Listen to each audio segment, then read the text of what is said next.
जी अस्सलाम वालेकुम। आज का हमारा टॉपिक रिफ्लेक्स एक्शन और आज के टॉपिक में हम रिफ्लेक्स एक्शन और रिफ्लेक्स आर्क की टर्म्स को अंडरस्टैंड करेंगे। This is going to be our last topic regarding the human nervous system. आज के इस टॉपिक के साथ हमारा ह्यूमन नर्वस सिस्टम कंप्लीट हो जाएगा। देखिए, इससे पहले हम सेंट्रल नर्वस सिस्टम और पेरिफेरल नर्वस सिस्टम को बहुत डिटेल में पढ़ चुके हैं।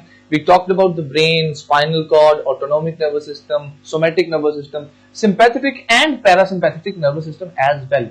आज हमने पर्टिकुलरली रिस्पॉन्स की बात करनी है। देखिए, हमने जितने भी कोऑर्डिनेटर पढ़े हैं ना, starting from the brain till the parasympathetic nervous system, उनमें आपने नोट किया होगा कि ये सारे के सारे कोऑर्डिनेटर जो हैं ये स्टिमुलस के रिस्पॉन्स में स्टिमुलस के हवाले से कोई ना कोई रिस्पॉन्स शो करते हैं। जब भी इनको कोई भी स्टिमुलस मिलता है मेरा बच्चा, तो ये उस स्टिमुलस के जवाब में कोई ना कोई रिस्पॉन्स शो करते हैं। अब आज हमने बुनियादी तौर पर रिस्पॉन्सेज के बारे में बात करनी है कि जो रिस्पॉन्स कोऑर्डिनेटर शो करते हैं वो किस तरह के होते हैं। सो अगर मैं आपको पर्टिकुलरली उन रिस्पॉन्सेज के बारे में बताऊं जो कोऑर्डिनेटर शो करते हैं, तो हम जनाब उन रिस्पॉन्सेज को दो टाइप्स में डिवाइड कर सकते हैं। आमतौर पर जो रिस्पॉन्सेज हैं वो या तो मेरा बेटा ग्लैंड शो करेंगे या फिर मसल्स शो करेंगे। ये मैंने जब आपको इफेक्टर्स पढ़ाए थे तो तब भी हमने ये बात की थी कि ग्लैंड भी एक इफेक्टर है और जो मसल्स हैं वो भी एक इफेक्टर है। इसके अलावा मुख्तलिफ ऑर्गन्स भी इफेक्टर हैं। तो जो रिस्पॉन्सेज आमतौर पर शो होते हैं वो इन ग्लैंड्स या मसल्स के थ्रू होते हैं। अब हम इन रिस्पॉन्सेज को, वो रिस्पॉन्सेज जो कोऑर्डिनेटर कमांड दे के करवाते हैं, उनको दो टाइप्स में मेरा बेटा, दो कैटेगरीज में डिवाइड कर सकते हैं। ध्यान दीजिए जरा, वो कैटेगरीज कौन कौन सी हैं। भाई, कुछ रिस्पॉन्सेज ऐसे हैं जो वॉलंटरी होते हैं और कुछ रिस्पॉन्सेज ऐसे होते हैं जो इनवॉलंटरी होते हैं। वॉलंटरी रिस्पॉन्सेज मेरा बेटा वो रिस्पॉन्सेज होंगे जो हमारे कॉन्शियस कंट्रोल में है, that are under our conscious control. मिसाल के तौर पे, अभी अगर मैं बोल रहा हूं तो मेरा बोलना मेरे कॉन्शियस कंट्रोल में है। अगर मैं चाहूं तो बोलूं, अगर मैं ना चाहूं तो मैं ना बोलूं। मेरा मार्कर से लिखना, मेरा आपकी तरफ कैमरे में देखना, देखते हुए मेरा यूं हाथ हिलाना, ये सारी की सारी चीजें मेरे कॉन्शियस कंट्रोल में है। मैं चाहूं तो ये चीजें करूं, मैं चाहूं तो ये चीजें ना करूं। तो ऐसे सारे के सारे रिस्पॉन्सेज जो हमारे कंट्रोल में होते हैं उनको हम कॉन्शियस रिस्पॉन्सेज कहते हैं, वॉलंटरी रिस्पॉन्सेज कहते हैं। और बहुत सारे रिस्पॉन्सेज ऐसे होते हैं जो एब्रप्टली हो जाते हैं, जो हमारे कॉन्शियस कंट्रोल में नहीं होते। These involuntary responses, they are not under conscious control. ये हमारे कंट्रोल में नहीं होते। इनकी एग्जांपल की भी बात करेंगे कि ये जो इनवॉलंटरी है वो कौन से हैं। आई होप आपको वॉलंटरी क्लियर हो गए। अच्छा, अब ये जो इनवॉलंटरी एक्शंस हैं या जो इनवॉलंटरी रिस्पॉन्सेज हैं, इनकी कहानी, इनकी स्टोरी लाइन बड़ी इंटरेस्टिंग है। देखिए, यहां तक तो बात समझ आती है कि एक स्टिमुलस आया है और उस स्टिमुलस के रिस्पॉन्स में के जवाब में जो रिस्पॉन्स दिया गया है वो वॉलंटरी है, हमारे कंट्रोल में, हमें पता है कि हमने ये जवाब दिया है। बट ये बात थोड़ी सी कंफ्यूजिंग लगती है कि एक स्टिमुलस का जवाब दे रहे हैं हम लोग और वो जवाब हमारे कंट्रोल में है ही नहीं। ऐसा होता है। चलिए, देखिए, ये जो इनवॉलंटरी रिस्पॉन्सेज होते हैं, इनमें आमतौर पर इन इनवॉलंटरी रिस्पॉन्सेज में higher centres of brains are not involve.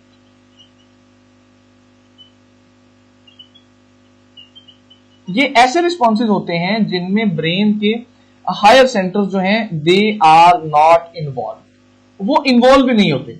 आप ऐसा समझिए कि इस केस में होता ही है, एक स्टिमुलस आया है, एक स्टिमुलस आया है और उस स्टिमुलस के रिस्पॉन्स में ब्रेन को इन्वॉल्व भी नहीं किया जाएगा, आपका स्पाइनल कॉर्ड ही जवाब दे देगा। यानी स्टिमुलस आया, स्पाइनल कॉर्ड ने ब्रेन को इन्वॉल्व किए बगैर ही जवाब दे दिया। इस तरह का जो रिस्पॉन्स है उसको हम इनवॉलंटरी रिस्पॉन्स कहते हैं। देखिए, ये जो इनवॉलंटरी रिस्पॉन्स है उनके लिए हम एक टर्म यूज करते हैं and that term is reflex action. वही जो हमारा आज का टॉपिक है। इसका मतलब ये हुआ, हम अभी तक इस बहस पे पहुंचे, इस नतीजे पे पहुंचे कि मेरा बच्चा वो एक्शन, वो इनवॉलंटरी एक्शन, वो इनवॉलंटरी रिस्पॉन्सेज जिनमें ब्रेन के हायर सेंटर्स इन्वॉल्व नहीं होते, उन रिस्पॉन्सेज को रिफ्लेक्स एक्शंस कहते हैं। यहां से ही मैं आपका दूसरी टर्म का कॉन्सेप्ट भी क्लियर करता हूं। हमारी सेकंड टर्म जो है that is of reflex arc.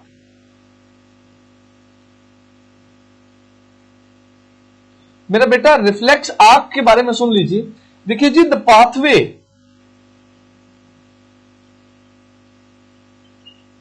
Used by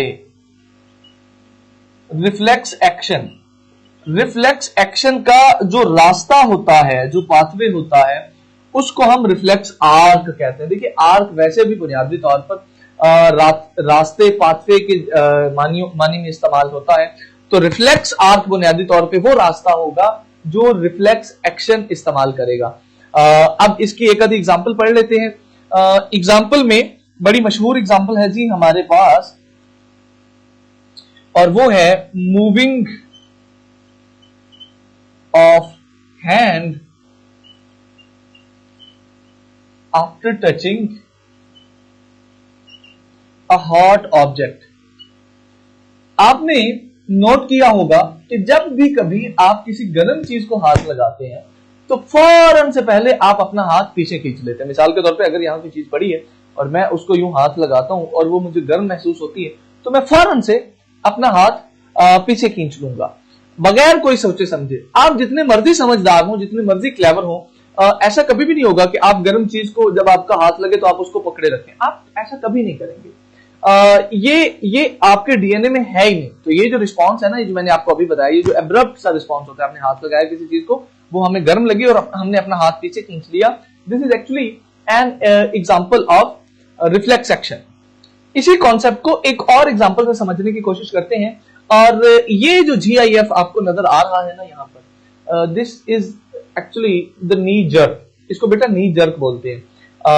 आपने अक्सर ये भी नोट किया होगा कि जब कभी आपकी एल्बो के पीछे यहां पर आपको कोई चीज लगती है ना, तो फौरन से आपकी एल्बो सीधी हो जाती है। ये जो बेंड ऑफ एल्बो है, जो सीधा होता है, स्ट्रेटनिंग ऑफ एल्बो है, ये भी रिफ्लेक्स एक्शन की ही एक मिसाल है। ये भी बहुत अब्रप्ट होता है।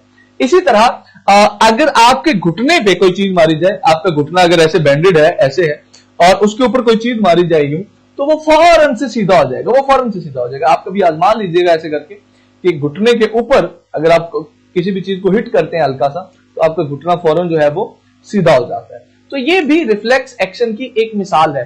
यहां से ही मैं चाहूंगा कि हम अपना जो रिफ्लेक्स आर्क है वो भी डिफाइन कर लें, वो जो रास्ता है हमारे रिफ्लेक्स एक्शन का। देखिए रिफ्लेक्स एक्शन में होता क्या है कि सबसे पहले जो स्टिमुलस है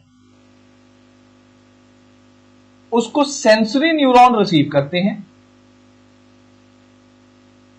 उन्होंने रिसीव कर लिया, सेंसरी न्यूरॉन उस इंफॉर्मेशन को स्पाइनल कॉर्ड के पास भेजते हैं, और स्पाइनल कॉर्ड जो है वो मोटर न्यूरॉन्स के थ्रू जो रिस्पॉन्स उसने करवाना है, मोटर न्यूरॉन्स के थ्रू वो मैसेज भेजता है किसी भी इफेक्टर को कि भाई ये काम करना है, इसको जल्दी से कर लो। इस केस में ना स्पाइनल कॉर्ड ब्रेन को इन्वॉल्व नहीं करता, बिकॉज ब्रेन को इन्वॉल्व करने में टाइम ज्यादा लगेगा। तो स्पाइनल कॉर्ड फौरन से एक जो है वो एक्शन ले लेता है, और साथ ही ब्रेन को भी मैसेज भिजवा देता है कि भाई ये काम करना है, ये काम मैंने कर दिया है, ये बाकी है, अब इसको तुम खुद देख लो। अगर रिफ्लेक्स एक्शन की एक और मिसाल की बात करें तो आपने अक्सर ये भी नोट किया होगा कि आप अगर कभी कहीं बेध्यानी में भी खड़े हैं, कंप्लीटली एक्टिव नहीं भी हैं, and if somebody throw something on you just like this, तो आप अपनी बॉडी को टिल्ट कर लेते हैं, आप अपनी बॉडी को हल्का सा मूव कर लेते हैं।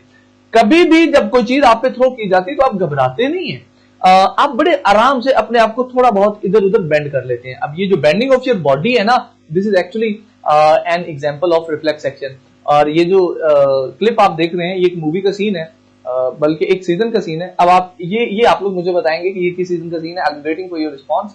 आज के लेक्चर के लिए इतना ही। अगर आपको कोई सवाल हो तो आप पोर्टल पे मुझसे पूछ सकते हैं। See you in the next class. अल्लाह हाफिज।